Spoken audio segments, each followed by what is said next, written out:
Welcome, curious souls, to the Macabre Emporium, your sanctuary for the unusual, the mysterious, and the appalling. Step through our cryptic doorway into a world where secrets whisper and enigmas come to life. I'm David. And I'm Sarah. Together, we're your custodians of the macabre, guiding you through tales that defy the ordinary. Discover the untold stories, from lesser-known cases of true crime to the bizarre events that captivate us. Join us on a journey to the shadows where the mainstream fades and the extraordinary beckons. So whether you seek the bizarre, the eerie, or the chillingly obscure, you're in for a treat here at Macabre Emporium. Welcome back to Macabre Emporium. This is episode 57. And if you've been in search for two hosts that sound like Kermit the Frog, welcome! Yeah, I'm a little still salty about that comment, but whatever. I'm sure it was all in good fun, but anyway. Kermit the Frog here. Kermit the Frog here. Welcome to Macabre Emporium. Yay! God. Wrong button anyhow. I'll cut that part out. Anyhow. So, what do you have for us this week, Sarah? Let me guess. True crime. Uh-huh. Shocker, I know. What do you got? History? Yes. Oh, shocker. And with International Women's Day last week, I decided to do a military badass that was suggested to us by Ben. Ben? Mm-hmm. Okay. He suggested it for you, but it's not your thing. Probably not, but you'll do it justice. Yep. But thanks for the submission. Or not the submission, but the... Suggestion. That's the word. But if you guys see anything true crime related, history, weird history, whatever, and you guys want to hear us cover it, let us know. Send us some email. Put it in the Facebook group. Mm-hmm. Carrier pigeon, whatever. Carrier pigeon. Shit, we're going back to those days, huh? Yep. Oh, okay. So, you ready to get started? I am, but do you want to do your... Oh, yeah. I forgot about that. I've been doing that now. your right. history.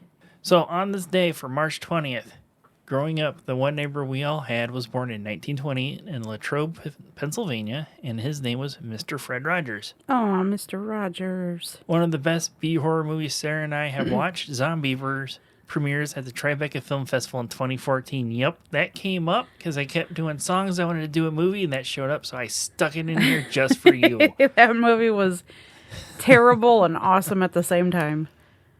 Sanders Court and Cafe was founded in North Corbin, Kentucky in 1930 by Harlan Sanders to become KFC later on, or Kentucky Fried Chicken. Apple announced its second model of iPod in 2002, which had 10 gigabytes of space, retailing at $499, equaling out to $869 today in today's money in 2024. God. And Kenny Rogers knew it was time to fold them and walk away at the age of 81 in 2020 after multiple health problems, including bladder cancer. So now that we have On This Day finished for this week, you ready to get started then, Sarah? Mm-hmm. Are you ready to listen? Yep. Okay. Charles Scudder was first a student of, and then the associate director of the Loyola University of Chicago Institute for Mind, Drugs, and Behavior. You ever heard of that? Nope. I never have either. He was also an associate professor of pharmacology while there. He was often described by friends, family, and those that he just associated with as being polished, brilliant, and a soft-spoken man, all the while remaining confident in himself. He was also quite eccentric, like having a pet monkey and continually dyeing their hair crazy colors. All right. I want a pet monkey. Charles was a musician as well, playing the harp. He was actually invited to play with the Chicago Symphony Orchestra at one point in his life, so that's just how good he was. All right. I didn't know that harps were in, like, symphony orchestras. Oh, yeah, they all have them. Pretty sure. They probably don't have a very designated person. They probably have somebody that... Well, they probably do have a designated person they bring in, but they also probably have, like, an alternative spot in the orchestra when the harp is not needed, would be my guess. Maybe. And it also probably depends on the orchestra itself, too. True. In the 1950s, he would marry a poet's daughter named Borti. They fell in love and got married, but they would only be married long enough to have 4 children together, all boys: Saul, Fenris, Gideon, and Ahab. After the birth of their 4th boy, they filed for divorce. It wasn't until all of the boys were grown adults that Charles went on to find a new lover. His longtime friend and housekeeper, Joseph Odom, became that person. So did Ahab go to be on a ship captain later on? I don't know. Captain Ahab. There you go. She Jesus got it. criminy. No. While Charles was still living in Chicago and enjoying it, he eventually grew tired of the city life. He packed up some of his belongings within the Chicago mansion that he lived in search of a simpler and much calmer life. What? Nothing. Oh, okay, you had a smirk on your face. I'm like, what did I fuck up? No, I'm still thinking the realization of the Captain Ahab thing. Oh. Sorry. That's okay. Charles took a trip and spotted some land that he fell in love with. So he and Joe decided to move to the woods in northern Georgia to start their lives all over as a new, openly gay couple. He chose an extremely isolated spot that sat on 40 acres, where he didn't have to watch his beloved neighborhood turn into an urban ghetto. While he did pack most of his things before he left Chicago, he wanted out of there so badly that he left a lot of his personal belongings behind. Charles stated, "Within 2 short years, we were living in an elegant mini castle." Together, Charles and Joe and their 2 English mastiffs, Beelzebub, named after a demon, and Arseniath, which was named after an H.P. Lovecraft character, lived in a small camper the entire time they built their home. And when I say built their home, I mean actually built their home. By hand. Like, just hands and hand tools built this home. Yeah. They started off with no running water, no phone, no electricity whatsoever, and they dug a well to have access to water eventually and used candles for light. They laid approximately 45,000 bricks by hand during the whole construction period. Upon completion of the home, it had a wood-burning stove, a chemical toilet that worked as an outhouse, and they planted and harvested their own food. For those that don't know what a chemical toilet is, basically think like a porta potty that you would use at a concert, where it has all the chemicals in there so you don't smell what is in there. It makes your poop turn blue. That's yes, it does. That's essentially a chemical toilet. They also made a small vineyard behind the main house so that they could make their own wine. So did they lay all 45,000 bricks on their own, or did they? They sure did. Wow, that's a whole lot of brick. Yeah. After the first year of building, they completed the first floor of their new castle and were able to move in. The first floor was the kitchen, dining room, and living room. And then the next year consisted of them working on the second floor, which included adding the roof to the top of the house. And upstairs held 2 bedrooms, a circular staircase that led them from main floor to second floor. Aside from the house and the vineyard, the couple also built other things on the property, such as a 3-story chicken coop. The first floor held all of the chickens and their stored food. The second floor was a stockroom full of canned goods and the couple's elaborate porn collection. And the third floor was known as the Pink Room. In essence, it was their pleasure chamber, where they pleasured themselves, each other, and their guests. Well, all right then. Yeah. The Pink Room contained mattresses, more porn, BDSM equipment, and a guest book for those to sign in with, their names, but also their sexual preferences and photos. Like, even though they had all this in the third floor, like, when you see the picture of the chicken coop, it's not very big. Yeah. I imagine each room of it, each story, is about as big as this room, just by the looks from the outside. Maybe even a little smaller. So when I said there's, like, mattresses on the floor, I'm thinking it's, like, a couple of twin mattresses, maybe. Right. Let me guess, this whole entire floor? It's the whole floor. Yeah. They had a sign they put up out front that said, "Beware of the Thing," near a large pink gargoyle that is at the top of the entrance, right in the front of their house. And what they really mean, it's like a 12-foot dildo out front when you get closer to the castle. Maybe. No, it's actually a giant pink gargoyle. Right. They went on to name their new home and property Corpsewood Manor. And they said they named it that due to all of the beauty in the bare trees around them in the fall. But it's kind of ominous, right? Right. Corpsewood Manor. Right. Especially if I'm the one bringing the fucking story. Like, what could go wrong? Oh, we're going to name it Corpsewood Manor. Nothing wrong's going to happen here. Right. At any rate, living in the woods and off-grid, you can expect some hunters to wander by eventually, not knowing you or your property even existed until they stumbled on it. 40 acres set way out in the woods in Georgia. Right. Like, nobody knows you fucking exist until they walk up on that shit. Right, and it's two gay men in Georgia in what time period again? This would be 50s. Oh, shit. 60s. Okay. Yeah. They eventually got used to it and would often have hunters just come right up to the front door and ask them if they could shoot on their property. And this is exactly how they met a man named Kenneth Avery Brock, who goes just by Avery, so that's what I'll call him from here on out. I wouldn't say they really became friends, but they were all just friendly towards each other, but not actual friends.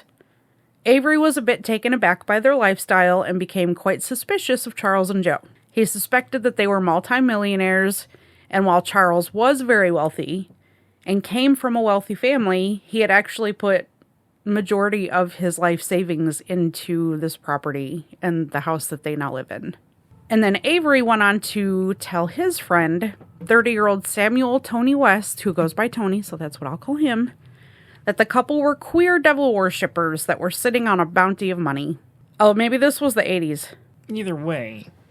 Two gay men living in the woods in the 50s or the 80s at this time? Yeah. On December 12th, 1982, Avery and Tony made a plan of action to collect said assumed money. They were going to rob Charles and Joe. While en route to Corpsewood Manor, Avery and Tony stopped to pick up Tony's nephew Joey and Joey's friend Teresa.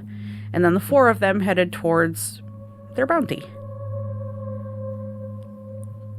Upon arrival, they were greeted by Charles, and then they all climbed the 40-foot ladder to the third floor of the chicken coop, aka the pink room. The five of them got settled in, drank some homemade wine. They also partook in some shit called Toodaloo. Toodaloo, motherfucker! I mean, because that's right. It's a mixture of paint thinner, varnish, and other chemicals inside of a plastic bag. Oh, so they're huffing. And they huffed it. Charles was the only one that didn't partake in the Toodaloo.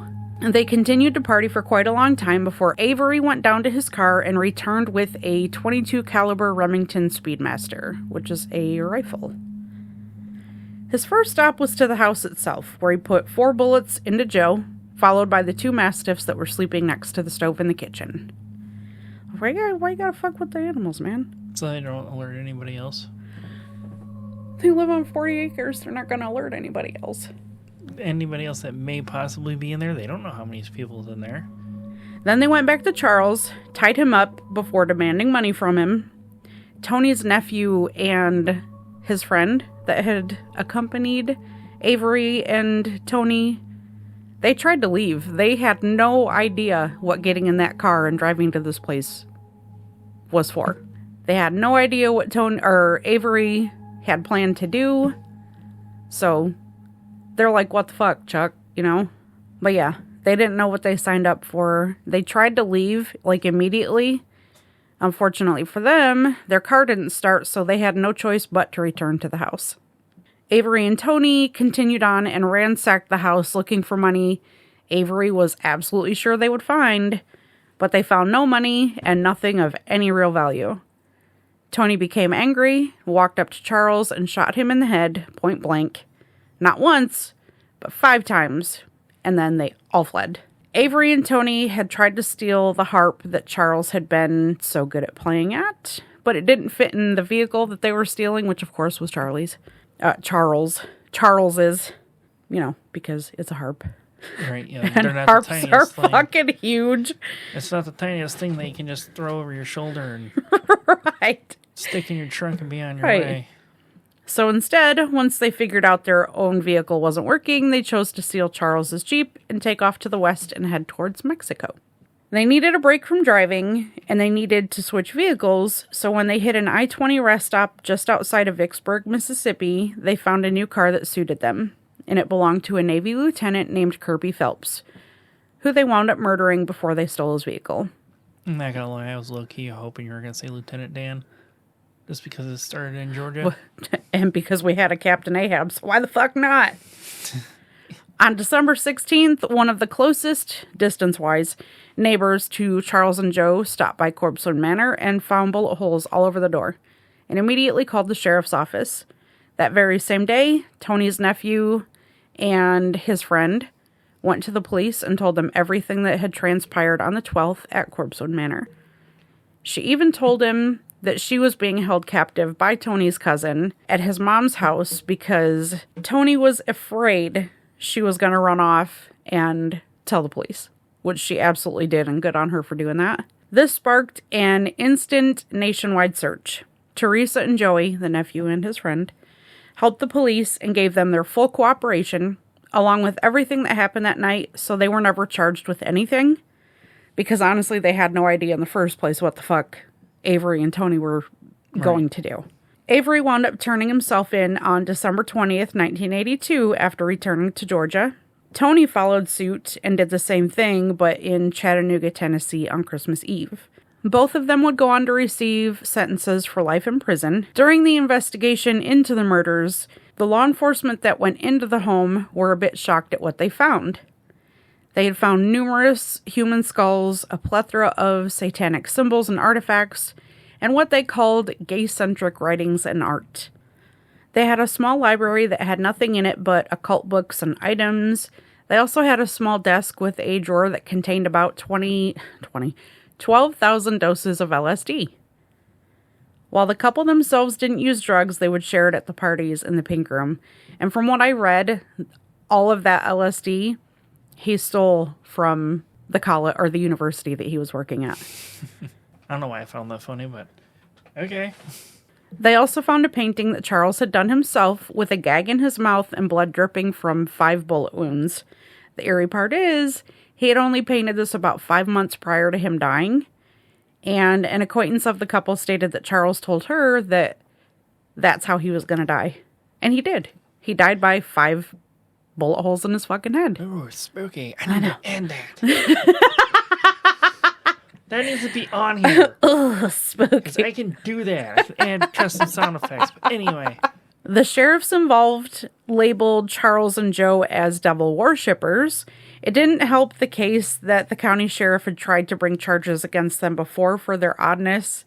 It just, back then, Satanism wasn't, not as wide, I can't even say widestream because it's still not widestream. Right, it's probably not happened, the satanic panic probably hasn't happened yet. Right, but they weren't able to do so because of freedom of religion. Right. So, go figure. One of the couple's neighbors, Raymond Williams, had once told reporters that Charles was a member of the Church of Satan, but that he wasn't an active participant.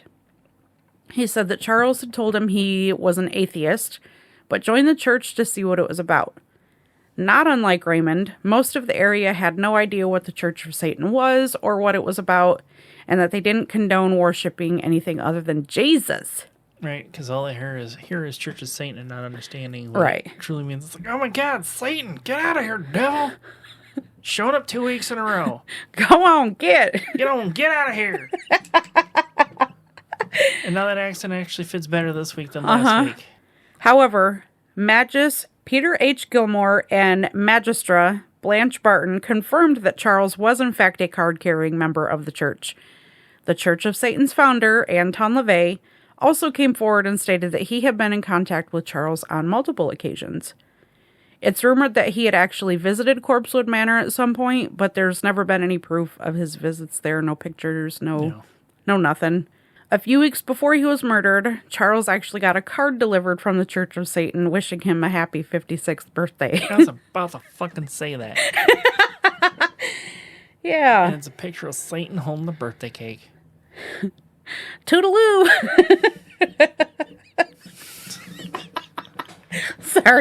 Sorry. That's all I could think about. So we can't call it huffing like an adult. We got to call it Toodaloo. That's what they named it. It was Toodaloo. That was whatever that concoction of paint thinner, varnish, and other chemicals was called.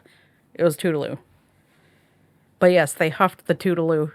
Friends of the couple have said that with them being openly gay back then, in a time where that was not something you talked about, and if you were gay, you didn't let anybody know, that the Church of Satan's anything goes between consenting adults policy would have looked extremely nice to them. Back then, there was a ton of discrimination against those that weren't straight. During Avery and Tony's trials, they accused Charles of spiking the wine he offered them with LSD in order to get them to perform oral sex on him. However, when the bottle of wine was tested, there was not even a trace amount of LSD in it.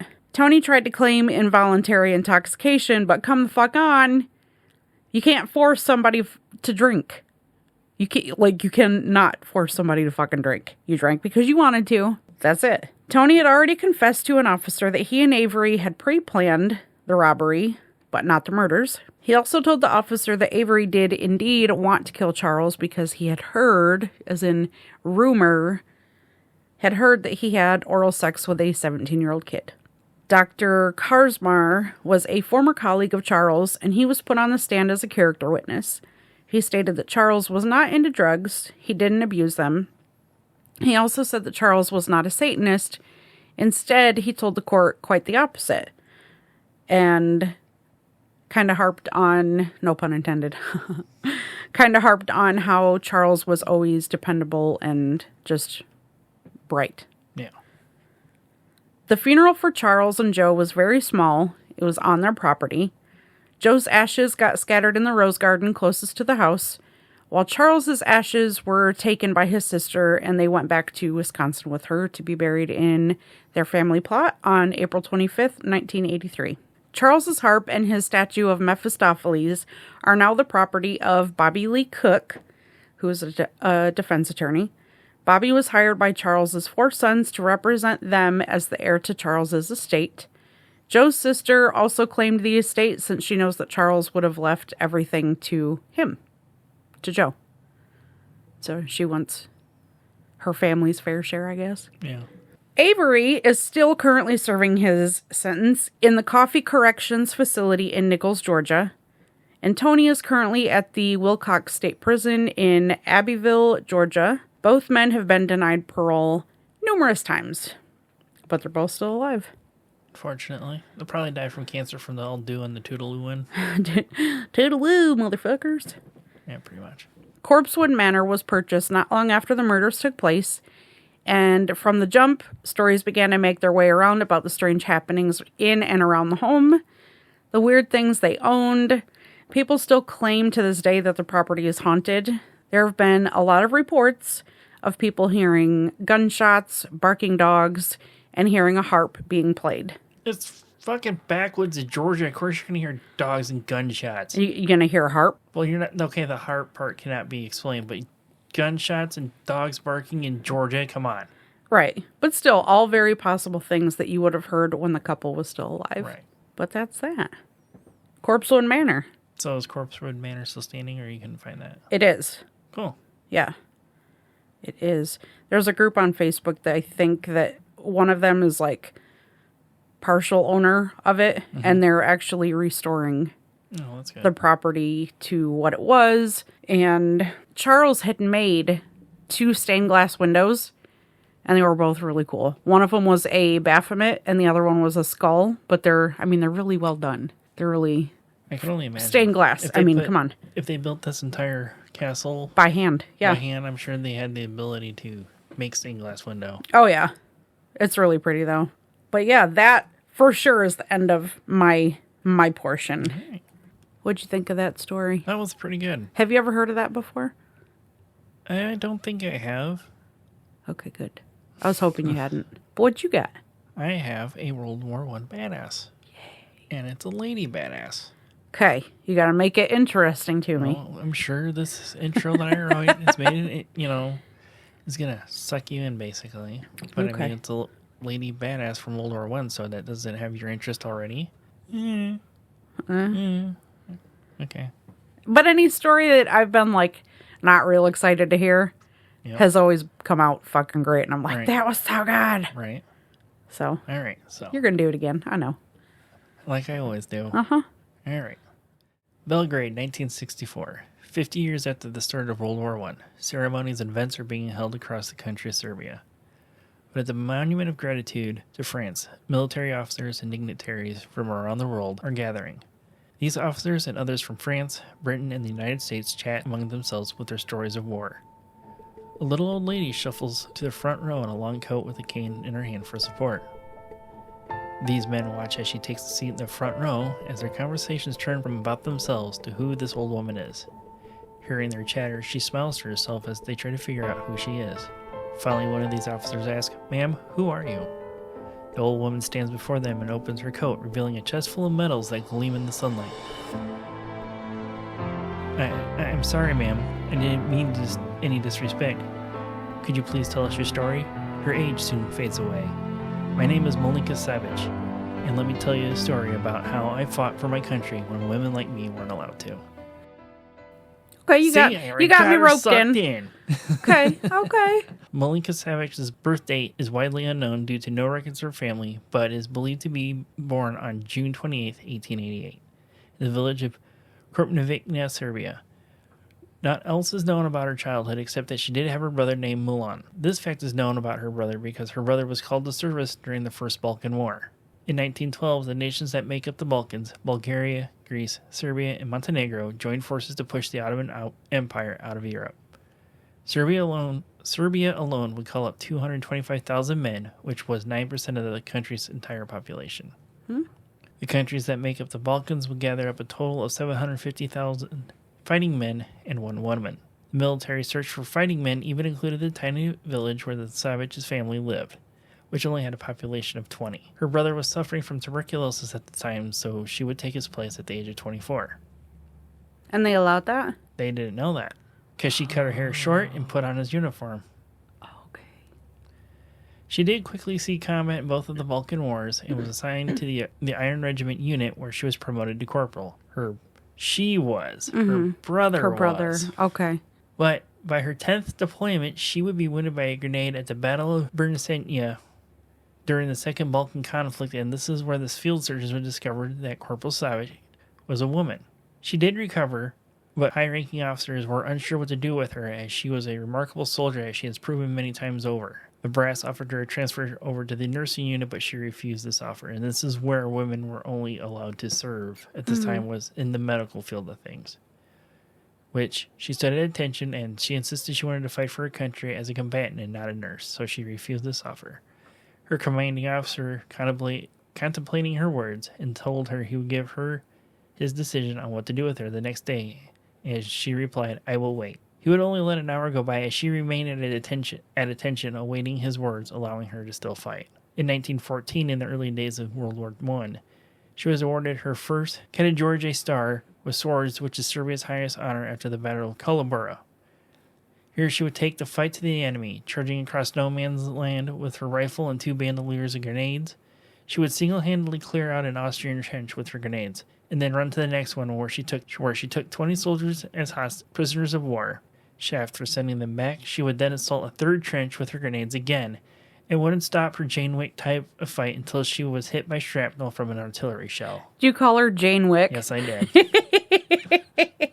Because G.I. Jane's overplayed, and we're making it more relevant to our age group. Jane Wick, I like it. She would receive her 2nd star after the Battle of Srnabed in 1916, where she captured 23 Bulgarian soldiers, this time by herself, in the same style of assault she just did in the previous conflict. By herself? By herself. She had no fucks to give and went running across no man's land. I guess not. Shit. Like, she said she wanted to fight for her country. She fucking meant she did. Clearly. But at that point, was she still using her brother's name? No, they were clear. They knew who she was at this point. Okay. Unfortunately, the Serbian soldiers weren't able to hold out against their opposing force, and the Serbians had to retreat across the mountains and along the coastline of Albania with only 100,000 troops left. Oof. They were evacuated by the British and French, and her unit would become a Serbian brigade in the French army. She would go on to fight in the Tunisian front and again on the Macedonian front until 1918, where she became a non-commissioned officer. Do you know what that is? Mm-mm. So what a non-commissioned officer is that she's of a lower rank of a commanding officer, but she holds a leadership position. So in case something happens to them, she's now in charge. She's a boss lady. Yeah, pretty much. Nice. She's a boss bitch, basically, at this point. She would be wounded a total of 9 times and be decorated time and time again by other countries for her bravery. She would be awarded the Russian Order of Holy George for courage, the British Medal of St. Michael, the French Legion of Honor twice, and the only woman in World War II to win the France Croix de Croix, which is their version of the Medal of Honor. I forgot to put that in my notes. Pretty sure that's correct. Or it's their version. No, it's their version of the Bronze Star for Bravery in the United States military. Okay. And again, if I'm wrong, somebody will correct me. So how good of a soldier was she? One of the stories about Milunka is that a French officer couldn't believe a woman was capable of fighting like a man. So in Thessaloniki, Greece, this officer challenged Milunka to prove her skills. He challenged her to shoot a bottle of 1800 cognac and said if she could shoot it at 40 meters or 130 feet, the other 19 bottles in the case were hers. So it only took her one single shot to destroy this bottle. No shit. He refused to believe that she could do this. So he's like, I also heard you're pretty good with grenades. What? Wait, like that first shot was a fluke? Yeah. Just dumb luck? Pretty much. She couldn't be that good? Yeah. Fuck that guy. I think this is early 1900s. Yeah, I know. So he also heard about her skills with grenades and everything. So she took another bottle from the case and took it out with a grenade in the first throw. Now, sources did not specify if she took it out by just throwing it live or not. I'm going to guess this grenade wasn't live. Mm-hmm. No, I'd hope not. Because all the sources that did come up with it, they just said that she took it out with a grenade.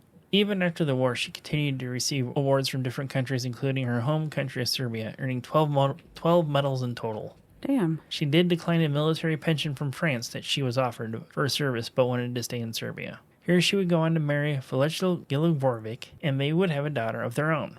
And they would adopt 3 more children after this. They would eventually get divorced, and then she would go on to help 32 other children finish school, as more than likely she knew how important this was because she was possibly illiterate herself. Aww.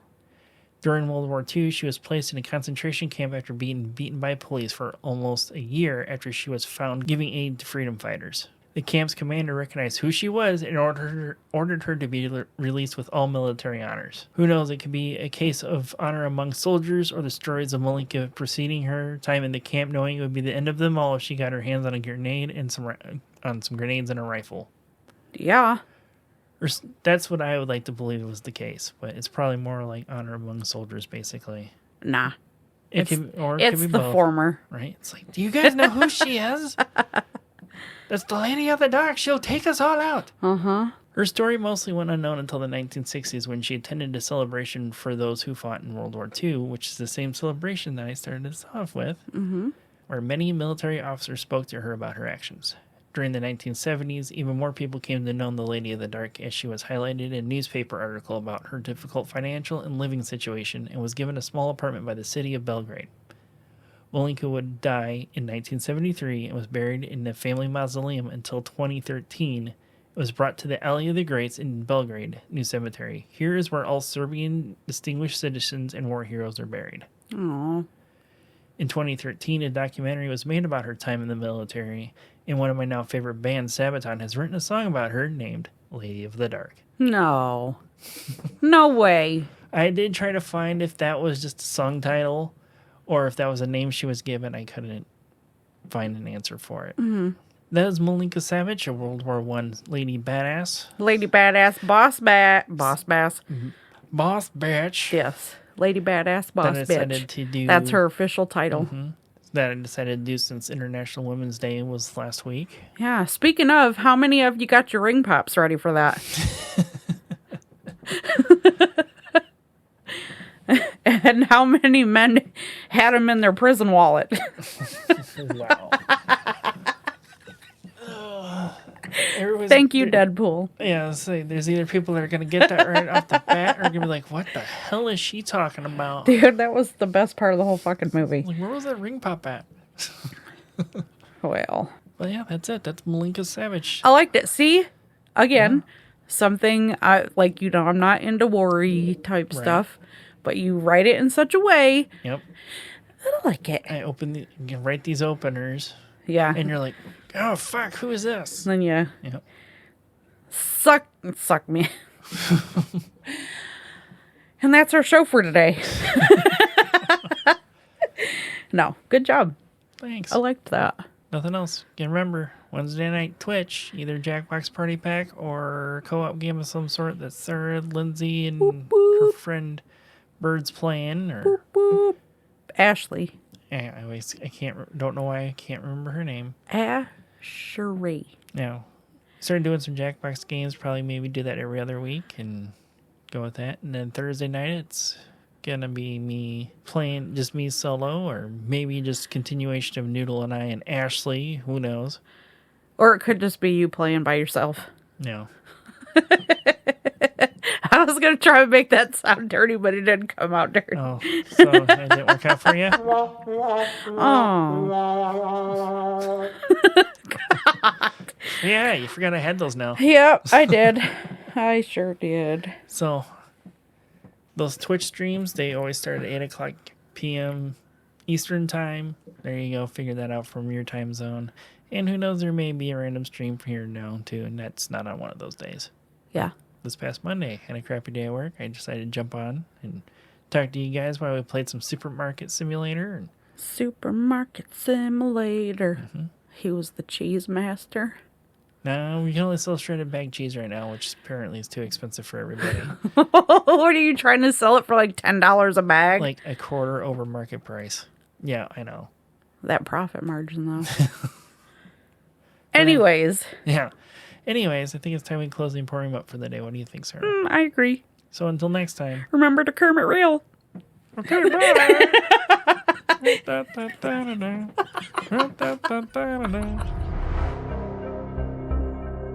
Please go and check out our website at macabreemporiumpodcast.com. Join our Facebook group by searching Macabre Emporium. Like and subscribe on YouTube at Macabre Emporium Podcast.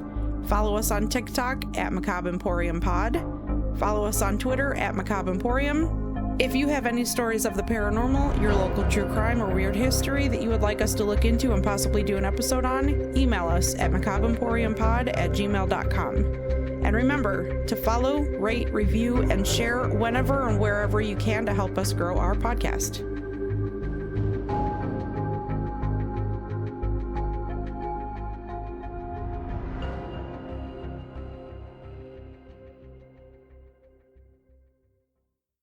He also told the officer that Avery did indeed want to kill Charles because he had heard that he had had oral sex with a 17-year-old kid.